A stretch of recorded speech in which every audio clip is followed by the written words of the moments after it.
Hello everyone, मेरा नाम अक्षता अग्रवाल है और मैं क्लिनिकल डाइटिशियन हूँ। आज मैं आपके लिए एक और बड़ी इंटरेस्टिंग रेसिपी लेकर आई हूँ जिसको आप as a evening snack enjoy कर सकते हैं। अगर आपका लंच के लिए एक चेंज का मन कर रहा हो तो आप इसे लंच में भी इंजॉय कर सकते हैं। आज हम लोग बनाएंगे दही कबाब। और यूजुअली दही कबाब्स को फ्राई किया जाता है तो इसीलिए वो बहुत हाई कैलोरी होते हैं, पर आज मैं जो आपको मेथड एक्सप्लेन करने वाली हूँ इसमें हम लोग लो फैट दही कबाब्स बनाएंगे और कंपैरेटिवली फास्ट होगा, ये कंपैरेटिवली इंस्टेंट होगा। तो पहले मैं आपको इंग्रेडिएंट्स बता देती हूँ और फिर हम लोग इसकी रेसिपी डिस्कस करेंगे। तो सबसे पहले हमने लिया है यहाँ पे कर्ड। कर्ड जो है ये अराउंड 200 ग्राम्स है। इसको कैसे प्रिपेयर करना है अभी मैं आपको बता दूंगी। फिर हमने 3 टेबलस्पून के आसपास बेसन को लिया है, जिसको हम लोग ग्राम फ्लोर भी कहते हैं। फिर मैंने यहाँ पे एक छोटा प्याज को फाइन चॉप करके ले लिया है। एक ग्रीन चिली हमको चाहिए होगी। मसालों के अंदर हमको रेड चिली चाहिए होगी। मैंने यहाँ पे रोस्टेड क्यूमिन का पाउडर लिया है, ये अप्रोक्सीमेटली ½ टीस्पून है।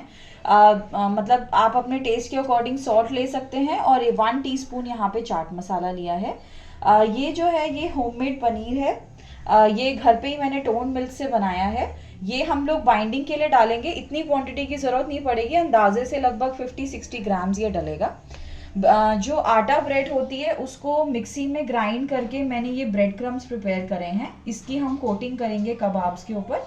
तो ये टोटल इंग्रेडिएंट्स आपको चाहिए होंगे। अब हम आ जाते हैं मेन इंग्रेडिएंट यानी कर्ड के ऊपर। ये जो स्नैक है ये बेसिकली एक हाई प्रोटीन स्नैक है। क्यों? क्योंकि जो कर्ड हम यूज़ कर रहे हैं वो भी प्रोटीन रिच है, बेसन भी प्रोटीन रिच है और जो पनीर हम ऐड करेंगे वो भी प्रोटीन रिच है। और जो हमने दही यहाँ पे यूज़ किया है, यूजुअली ट्रेडिशनली जब दही कबाब को बनाया जाता है तो जो नॉर्मल कर्ड होता है उसको 5 से 6 घंटे के लिए एक पतले कपड़े में, जिसको मसलिन क्लॉथ भी कहते हैं, जो धोती का या रुमाल का दुपट्टे का कपड़ा होता है, उसके अंदर लटका के इसको इस तरीके से डिहाइड्रेट कर लिया जाता है, यानी लटका के सारा पानी इसका निकाल लिया जाता है। बट क्योंकि मैं वर्किंग हूँ और मेरे पास इतना टाइम नहीं होता तो मैंने एक शॉर्टकट निकाला है इसका। तो मैंने क्या करा है, मैंने यहाँ पे ग्रीक योगर्ट यूज़ किया है। ये इस तरीके से ग्रीक योगर्ट्स मार्केट में आते हैं। ग्रीक योगर्ट में और नॉर्मल दही में दो मेन डिफरेंस होते हैं। पहला डिफरेंस तो ये कि ये बेसिकली डिहाइड्रेटेड कर्ड ही है। ऑलरेडी कर्ड में से जब पानी निकाल दिया जाता है तो वो ग्रीक योगर्ट बन जाता है। और क्योंकि इसका पानी निकाल दिया जाता है तो सेम क्वांटिटी में डबल प्रोटीन हमको मिलता है। तो इसलिए भी ये स्नैक जो है ये प्रोटीन रिच है, क्योंकि 200 ग्राम्स ऑफ जो कर्ड है इसके अंदर 400 grams of curd normal curd के इक्वल प्रोटीन है। तो ग्रीक योगर्ट को आपको मैक्सिमम 25 मिनट या 30 मिनट लटकाना पड़ेगा, उससे ज़्यादा आपको लटकाने की ज़रूरत नहीं है और इतना थिक क्रीमी कर्ड आपको मिल जाएगा। तो अब इंग्रेडिएंट्स हमने देख लिए, अब हम लोग आते हैं मेथड के ऊपर। आपको सिंपली ये सारे जो चीज़ें हैं इनको मिक्स करना है। हम कर्ड डाल लेंगे। कर्ड और थिक भी आप ले सकते हैं, अगर आपके पास टाइम है इसको थोड़ा और लटका सकते हैं आप, पर मैं यूजुअली इतने थिक कर्ड के साथ ही बना लेती हूँ, क्योंकि हम इसमें बेसन डाल रहे हैं तो बाइंडिंग इतनी मुश्किल नहीं होती। कंपैरेटिवली अगर हम कोई और कबाब से इसको कंपेयर करें तो थोड़ा सा ये कबाब लूज ही बनता है। इस तरीके से सारा कर्ड हमने इसमें ऐड कर लिया है। इसके बाद हम इसमें डालेंगे अनियन,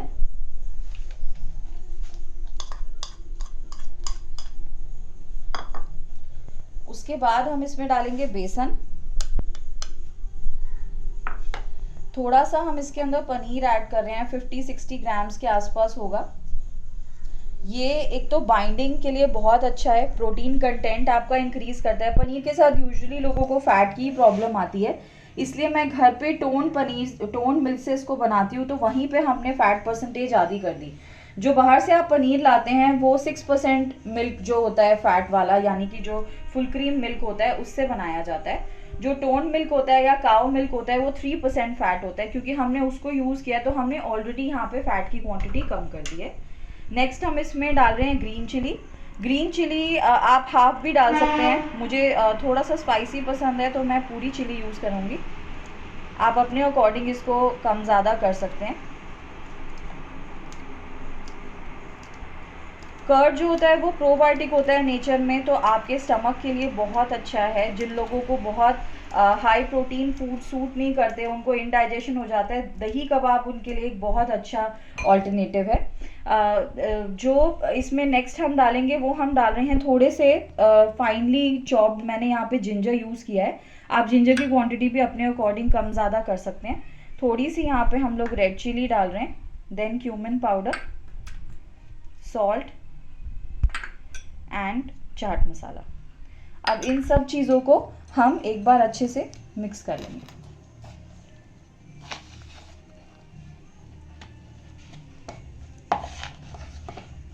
मैं बेसन इसलिए ज़्यादा डालती हूँ क्योंकि कर्ड को मैं बहुत ज़्यादा देर हैंग नहीं कर रही हूँ, क्योंकि हम टाइम का थोड़ा कंस्ट्रेन होता है। आप चाहें तो अगर आप ज़्यादा लंबे टाइम तक कर्ड को हैंग करते हैं और कर्ड आपका और डिहाइड्रेट हो जाता है, तो आप इसमें जो बेसन की क्वांटिटी है उसको थोड़ा सा कम भी कर सकते हैं।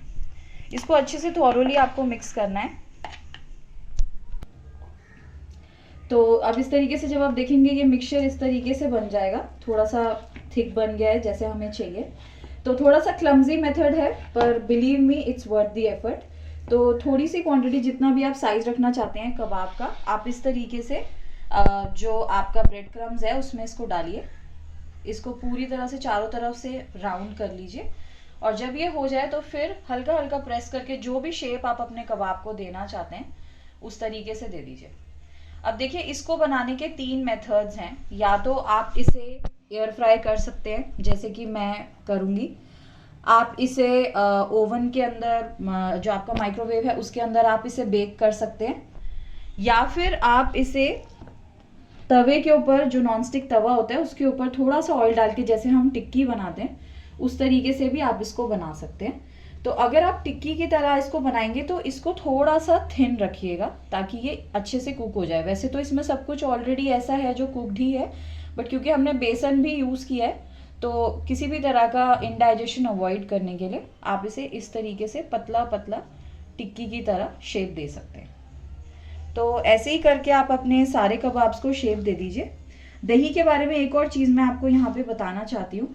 जैसे कई बच्चे जो होते हैं वो दही के बहुत चोर होते हैं, या वो पनीर नहीं खाना चाहते, तो ये एक बहुत अच्छा तरीका है जिससे आप उनको पनीर और साथ ही साथ दही दे सकते हैं। ऑल्सो जिन लोगों को भी थायराइड है, स्पेशली जो वुमेन हैं जो जिनको मेनोपॉज हो चुका है, उनकी प्रोटीन रिक्वायरमेंट और उनकी कैल्शियम रिक्वायरमेंट बहुत हाई होती है।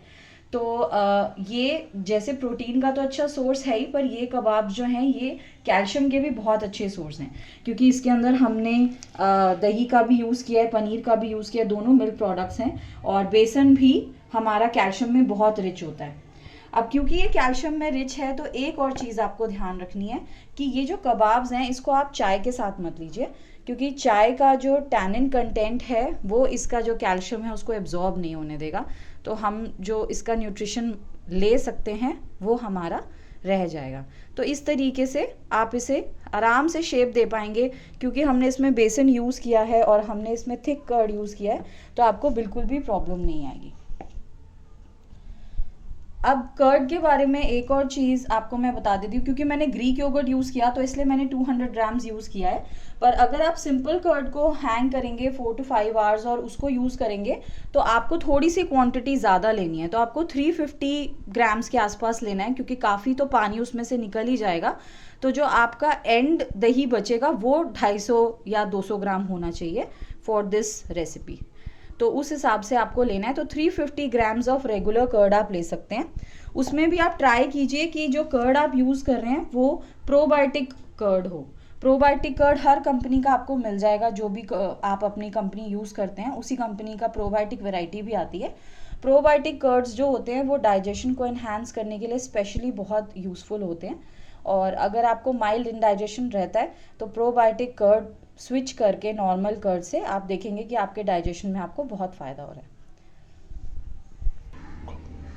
तो इस तरीके से आपके सारे दही कबाब जो हैं उनकी शेप हो चुकी है। अब हाँ, क्योंकि हम इसको एयर फ्राई करने वाले हैं, आप इसको एयर फ्राई कर सकते हो, बेक कर सकते हो, या आप इसको उस पर बना सकते हो। इस तरीके से मैंने यहाँ पे लगभग 1 टीस्पून या 1 टेबल स्पून से थोड़ा सा कम ऑयल लिया है, इससे भी कम लगेगा, मैंने तो बस डाल लिया है। इस तरीके से हम लोग को इनको लाइटली ब्रश करना है ऑयल से।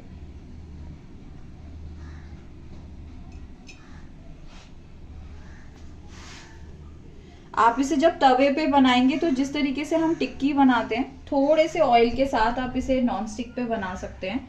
और यूजुअली जो दही कबाब्स होते हैं उन्हें फ्राई करना पड़ता है और बहुत सारा ऑयल उसमें जाता है, इसीलिए ये इतना हेल्दी प्रोटीन स्नैक जो है वो एक high calorie high fat snack बन के रह जाता है। पर यहाँ पे आपको ऐसी कोई प्रॉब्लम नहीं आएगी।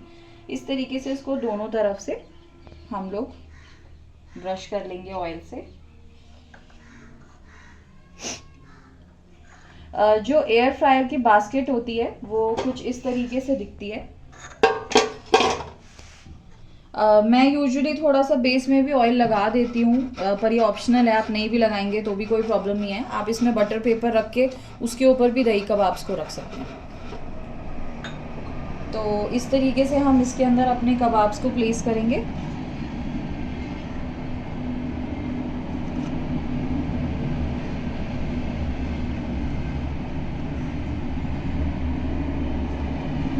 बहुत ज़्यादा टाइटली पैक नहीं करेंगे क्योंकि अदरवाइज उसको कुकिंग होने में मुश्किल होगी। इस तरीके से हम इसे करेंगे। और जो डायल है उसमें हम 180 डिग्रीज़ के ऊपर इसको 12 to 15 मिनट्स के लिए कुक करेंगे। और उसके बाद आप अपने कोई भी फेवरेट चटनी के साथ इसको एंजॉय कर सकते हैं। इसे ज़रूर ट्राई करें और फिर मुझे बताएं कि आपको ये कैसा लगा। और मैं आपसे मिलूँगी अगले वीडियो में। थैंक